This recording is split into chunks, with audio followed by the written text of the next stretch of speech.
This episode of Nocturne is brought to you with support from Audible. Audiobooks are great for helping you gain the deeper knowledge you get from reading, even when you can't physically read a book, like when you're driving or doing dishes. If you want to listen to it, Audible has it.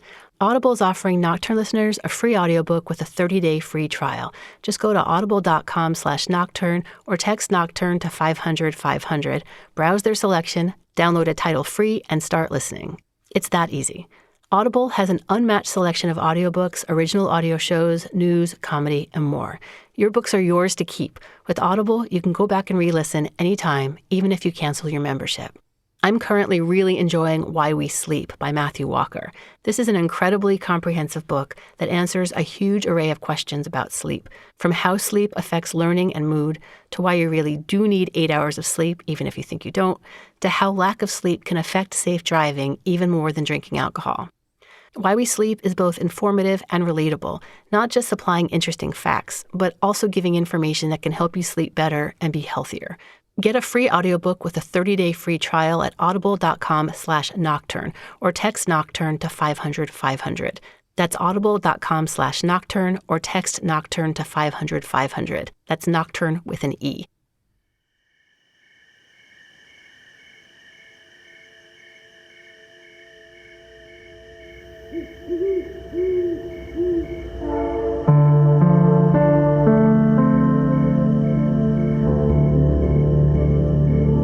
You're listening to Nocturne. I'm Vanessa Lowe.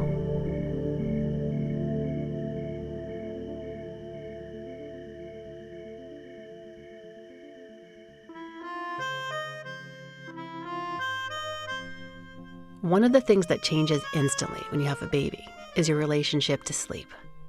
It usually becomes scarce and precious. For many new parents, nighttime becomes a battlefield in which it's you against your cherished offspring. And seemingly everyone has advice about the right way to win. But most of the advice dies down after the baby, quote-unquote, learns to sleep. Much less talked about is the continuing nighttime struggle between parents and their young kids. Because by the time your child is a year or two old, any competent parent has it under control, right? Kids go to sleep and parents get to have their night. My first thing that I was curious about is, what are your memories as a kid of going to sleep? And how was it? And did you have trouble? Yeah, I don't think anybody's ever asked me that before. I always had a light on in my closet. In your closet? Not a nightlight? To me, that would totally freak me out, because I would think like that makes the monster know exactly how to... I think the closet was the most likely location for the monster to take up residence. So the light kept the monster from occupying the closet. It illuminated the closet and guaranteed that there was no monster in the closet. Because it would be exposed then? Yeah, because monsters need dark, right? Oh. So the light in the closet, you're right, a nightlight would have been much simpler. I remember occasionally waking up in the middle of the night and going into my parents' room because I had a bad dream. I never got to stay in their room. I was always escorted back to my room, which is a far harder line than I take with my own children. That's Adam, father of 2 girls. My name is Adam Mansbach. When Adam's first daughter was a couple of years old, getting her to sleep was something of an ongoing saga. You know, sleeping was not high on her list of priorities. And she was then and is still now like a real smart, real verbal, real sassy kid. But even back then when she was 2.5, it wasn't like disobedience, and she wasn't a kid who like screamed and cried. I think it was just that like the hard drive of her mind would not spin down on command. She spent all day learning all types of shit, and it's like, okay, turn it off, go to sleep. You know, she's like, you kidding me? Like, this is gonna take me a couple hours, you know? So yeah, I would be in her room for sometimes upward of 2 hours trying to put her to sleep. I should also say that her mother put her to bed far more than I did. And there were a lot of nights I tried to get out of it when it was my turn. I think it was more frustrating for me and possibly harder for me than it was for her mother. But it was no picnic for either of us.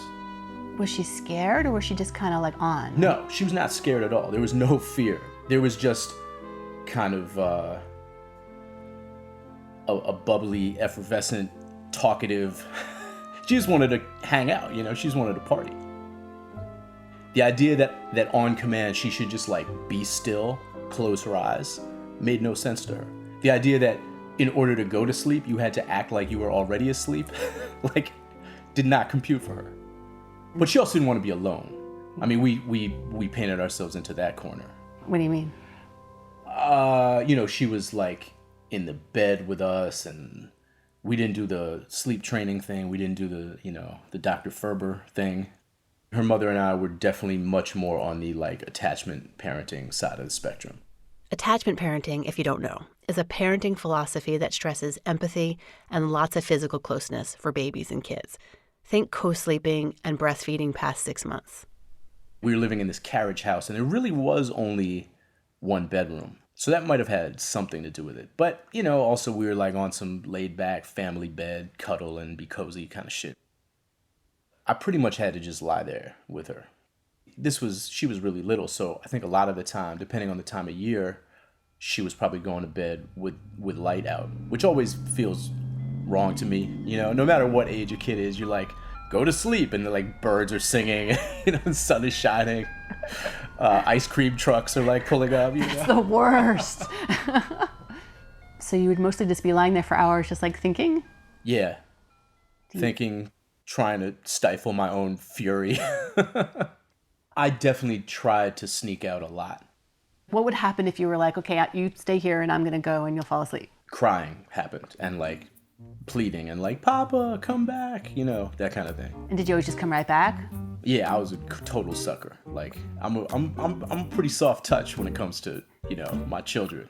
Yeah, but what I also did, the mistake I often made was, again, out of sheer desperation to get the fuck out of that room, yeah, there'd be that sort of onset of pre-sleep, and like the kid's not moving anymore, the eyes are closed, and deep down you know they're not asleep, but you kind of like, you know, you do that thing where it takes you 5 minutes to get up because you're moving as slowly as you possibly can, and you get halfway to the door, and then they like start and wake up, and you're like, I'm an idiot. Like, if I had just waited 5 minutes, I could have actually left, but I'm so eager to get out of here that I played myself, and now I got another hour ahead of me. You know, I would check myself by reminding myself that this was a person that I love dearly, and that there are worse things than being in a room with, like, your favorite human being, you know. But that was very ineffective, you know. You can try to tell yourself that shit, but really you're like, God damn it, I gotta get the fuck out of here. The cats nestle close to their kittens. The lambs have laid down with the sheep. You're cozy and warm in your bed, my dear. Please go the fuck to sleep. The windows are dark in the town, child. The whales huddle down in the deep. I'll read you one very last book if you swear you'll go the fuck to sleep. You may remember this pseudo-bedtime story from a while back. Adam is the one who wrote it. And yes, that is Samuel Jackson reading it. While most of us just gripe or cry or silently suffer as we try to get our kids to sleep, Adam wrote 14 rhyming verses, saying out loud what most of us would only think to ourselves. The book is called Go the Fuck to Sleep. I wrote the book when she was 2.5. I didn't have a blueprint, but I also didn't have any sense whether anybody else was going through what I was going through. And as it turns out, neither did anybody else in America, which is why the book, you know, resonated. That's a little bit of an understatement, but more about that later. The idea took form while Adam was hanging around with friends at a week-long summer teaching institute, drinking wine one night and talking about the difficulties he was having putting his daughter to sleep. I joked that I was going to write a kid's book called Go the Fuck to Sleep. When he got home, he threw out something about it on the internet. So I posted something on Facebook to that effect, like, look out for my forthcoming children's book, Go the Fuck to Sleep. It was not met with like a landslide of support or anything. Like, a few people were like, yeah, ha, motherfucker. Nobody thought I was going to really do it. Adam didn't overthink it. He sat down and put pen to paper. I banged out a draft very quickly. It wasn't calculated. It was just, that rare thing where you happen to express a sentiment that hits some kind of bullseye without even trying very hard. It's funny because I'd written a bunch of novels before this, but poetry is kind of like my first love as a writer. The first thing I took seriously as a writer was I wrote rap lyrics. I was an MC, and I did that very seriously for a long time. And rhymes and rhyming and wordplay and meter, I have a real love for that. Once he'd written the bulk of the verses, Adam decided to test it out.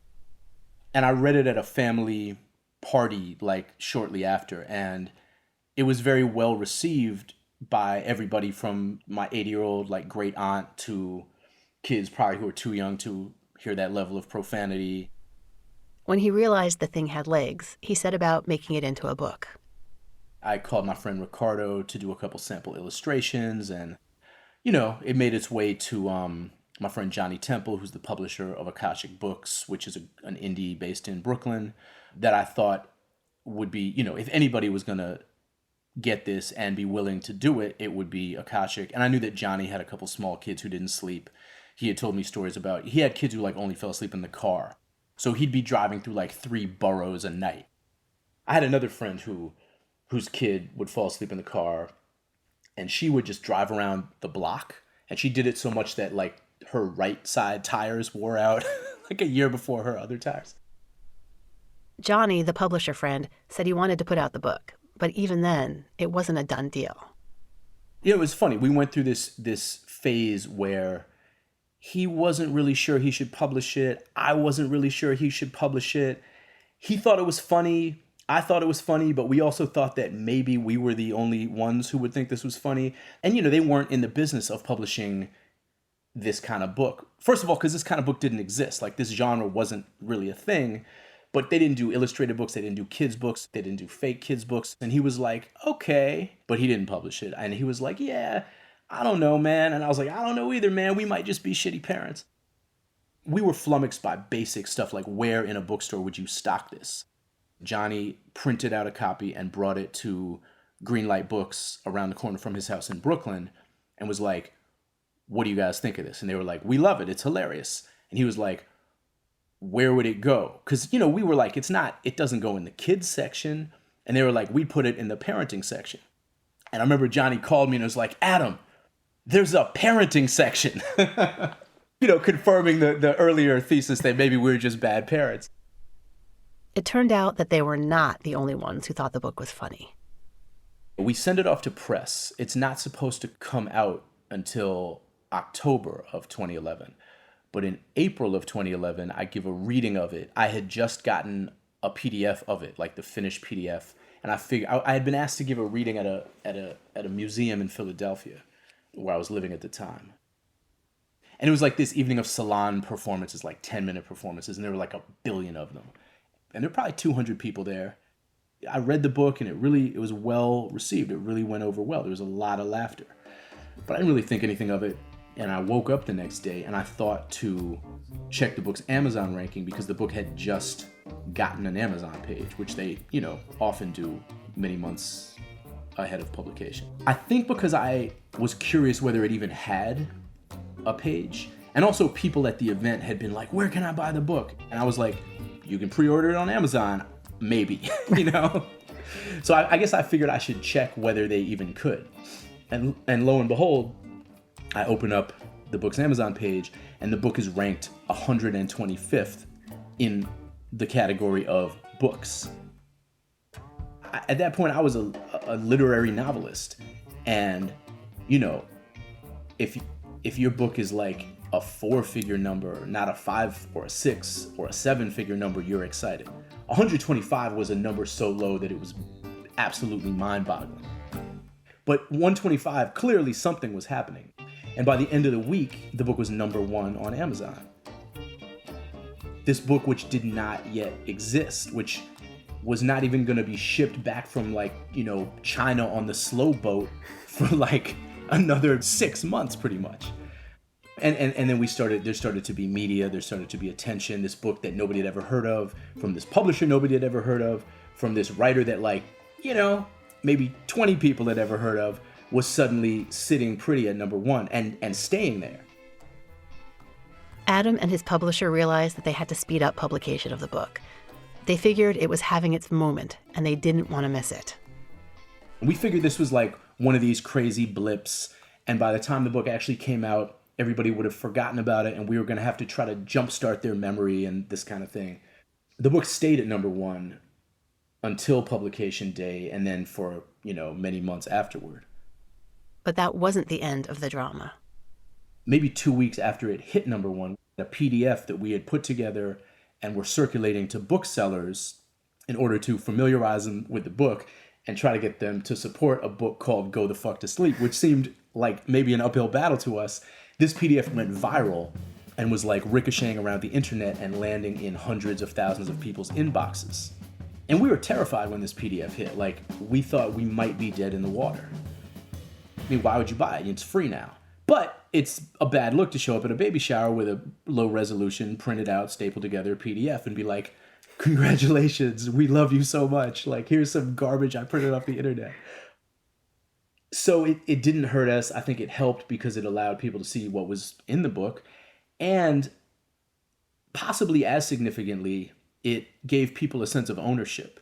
It gave people a sense that they were part of this and that they had discovered something. People weren't just sharing the PDF that arrived in their inboxes. They were making their own recordings of it and sharing those as well. It's a verse and it's a rhyme and it lends itself well to being read out loud. And we definitely got a huge boost from the number of people who took it upon themselves, or in some cases were paid handsomely to do recordings of it or videos of it. When Sam Jackson recorded it, that took it to a whole new level. And that was released on the day the book came out. And at this point, the list of people who've read it is like a ridiculous one. Jennifer Garner, Gilbert Gottfried, Judah Friedlander, Tandy Newton, Jenna Elfman did a music video of it. He forgot to mention Werner Herzog. The cubs in the lions are snoring.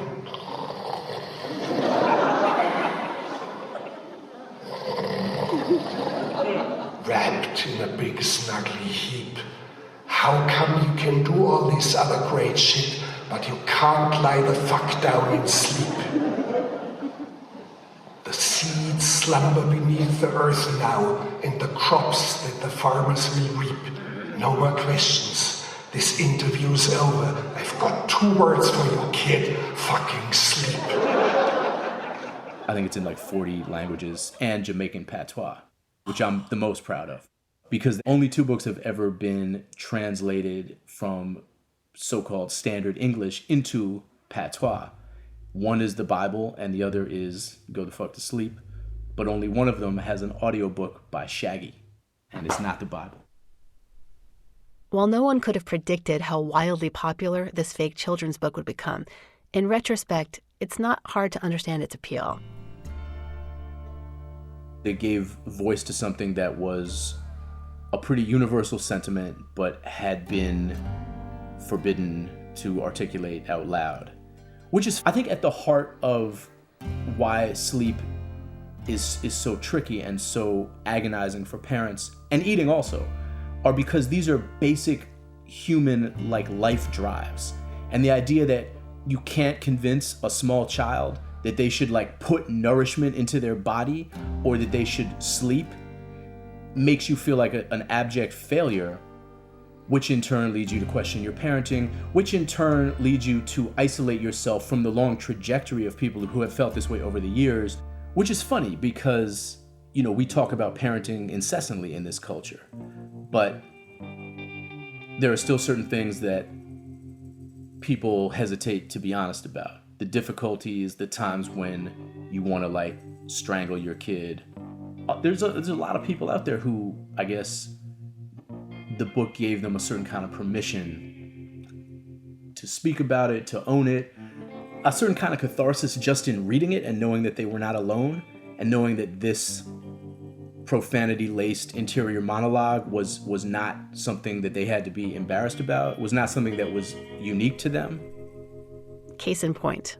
All the kids from daycare are in dreamland. The froggy has made his last leap. Hell no, you can't go to the bathroom. You know where you can go? The fuck to sleep. The owls fly forth from the treetops. Through the air they soar and they sweep. A hot crimson rage fills my heart, love. For real, shut the fuck up and sleep. The weird irony of the book is it's sort of about good parenting in a way, because all of this rage is not expressed in any way to the kid. You swallow that and continue like doing your job and being a good parent. I had doctors telling me that they gave it out to their new parent clients who were kind of like flustered and worried and concerned they were doing everything wrong. And, you know, it kind of punctured the bubble of preciousness maybe around parenting on some kind of level. I think it allows you to forgive yourself and forgive your kid and laugh. I mean, I think laughter is a very underrated tactic when it comes to parenting. It's tempting to think that this book, with its public venting of private dark thoughts, would appeal mostly to modern, overthinking parents.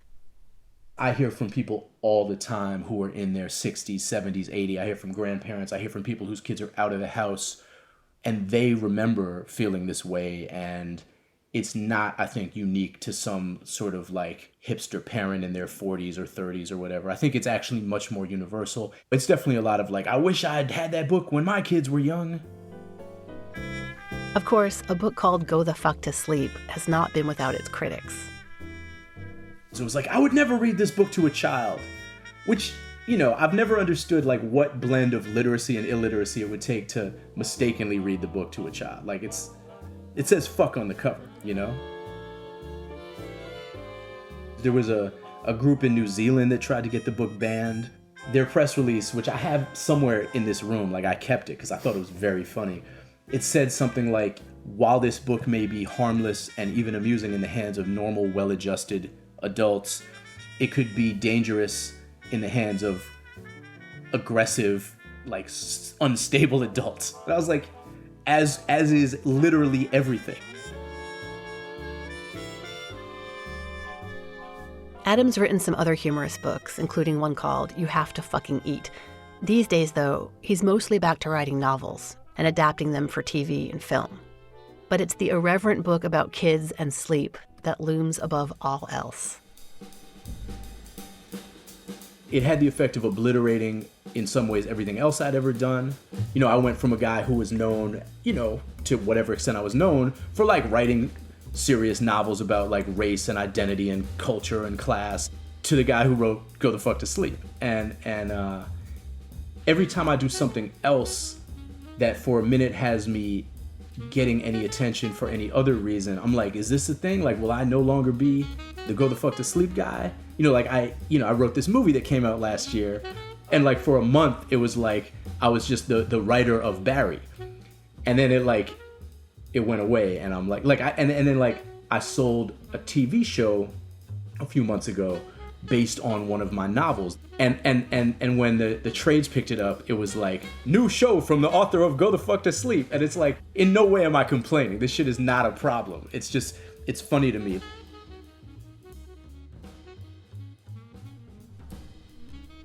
Adam has a new baby now, and he's doing things a little differently than he did the first time. As with many second-time parents, he's lightened up a bit. I think kids are ultimately pretty resilient, and as long as they feel safe and secure and loved, they can fucking sleep on their own occasionally. Ultimately, there's no way to do it perfectly. I mean, we're certainly fucking our kids up because that's a time-honored human tradition. The flowers doze low in the meadows, and high on the mountains so steep. My life is a failure. I'm a shitty-ass parent. Stop fucking with me, please, and sleep.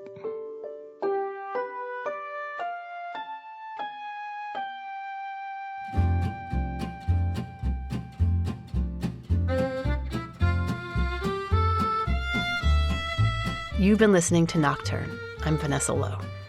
Nocturne is produced by me, and was created by myself and Kent Sparling, who also composed the theme music. Most of the other music in this episode is from Pollen, an awesome music and sound design collective based in San Francisco. Thank you, Pollen. Nocturne is produced with support from KCRW's Independent Producer Project, which provides resources to creative storytellers around the world. Thanks to Audible for supporting Nocturne. For a free audiobook with a 30-day free trial, go to audible.com/nocturne or text Nocturne to 500-500. The Nocturne team is incredibly lucky to include Robin Galante, who creates all the beautiful art for the show, and Eric Peterson, who created our website and puts out fires to keep it running smoothly. Go to nocturnepodcast.org to hear past episodes and find out more about the show. You can also support Nocturne by clicking on the donate button. Nocturne is proud to be a member of The Herd, a collective of smart and beautiful storytelling podcasts. Find out more at theherdradio.com. That's HEARD. Thanks for listening. So the book is dedicated to my daughter. The dedication reads, "For Vivian, without whom none of this would be possible." The cats nestle close to their kittens. The lambs have laid down with the sheep. You're cozy and warm in your bed, my dear. Please go the fuck to sleep. The windows are dark in the town, child. The whales huddle down in the deep. I'll read you one very last book if you swear you'll go the fuck to sleep. The eagles who soar through the sky are at rest, and the creatures who crawl, run, and creep. I know you're not thirsty. That's bullshit. Stop lying. Lie the fuck down, my darling, and sleep. The wind whispers soft through the grass, hun. The field mice, they make not a peep. It's been 38 minutes already. Jesus Christ, what the fuck? Go to sleep. All the kids from daycare are in dreamland. The froggy has made his last leap. Hell no, you can't go to the bathroom. You know where you can go? The fuck to sleep. The owls fly forth from the treetops. Through the air they soar and they sweep. A hot crimson rage fills my heart, love. For real, shut the fuck up and sleep.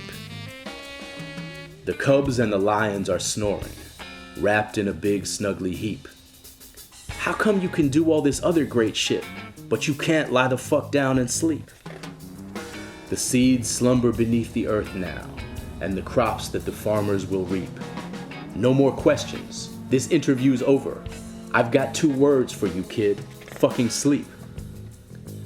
The tiger reclines in the simmering jungle. The sparrow has silenced her cheep. Fuck your stuffed bear. I'm not getting you shit. Close your eyes. Cut the crap. Sleep. The flowers doze low in the meadows and high on the mountains so steep. My life is a failure. I'm a shitty ass parent. Stop fucking with me, please, and sleep. The giant pangolins of Madagascar are snoozing as I lie here and openly weep. Sure, fine, whatever, I'll bring you some milk. Who the fuck cares? You're not gonna sleep. This room is all I can remember. The furniture crappy and cheap. You win, you escape, you run down the hall as I nod the fuck off and sleep. Bleary and dazed I awaken to find your eyes shut, so I keep my fingers crossed tight as I tiptoe away and pray that you're fucking asleep. We're finally watching our movie. Popcorn's in the microwave. Beep. Oh shit. God damn it. You've gotta be kidding. Come on, go the fuck back to sleep. The end.